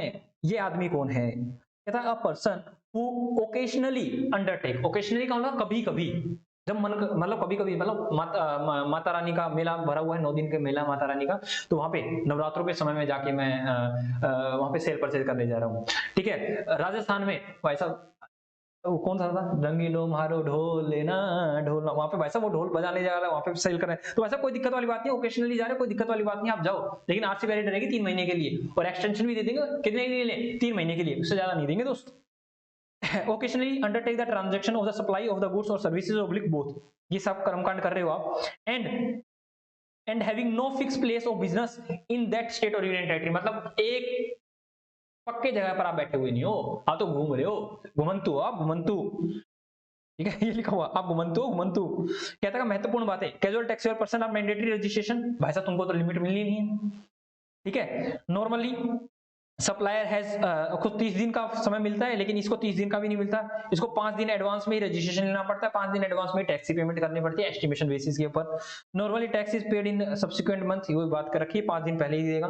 रजिस्ट्रेशन 90 दिन के लिए वैलिड रहेगा, लेकिन बाद में अगर ये चाहे तो क्या कर सकता है सर? ऑफिसर के पास जा सकता है, कहता है त्राहिमाम मुझे मेरा एक्सटेंशन बढ़ाओ, तो जीएसटी कमिश्नर इसका एक्सटेंशन बढ़ा सकता है, कितने दिन से? 90 दिन से। नेक्स्ट ये बता रखा है, ठीक है, ये बता रखा भाई साहब, एक एग्जांपल दे रखा है, ठीक है, ये एग्जांपल आप खुद पढ़ लेना, लाइक मैं चलो पढ़ा देता हूँ। ये क्या नाम है, हरियाणा से रविंद्र बिस्ला जी हैं, और क्या नाम है, ये मुंबई जा रहे हैं, कहते हैं भाई साहब हम तो ट्रेड फेयर में, मतलब ट्रेड फेयर में जा रहे हैं मुंबई, और हम तो सेल करके आएंगे। कहता है ये गुड्स है या सर्विस है? कहता है भाई साहब ये गुड्स है। एक सेकंड दोस्त,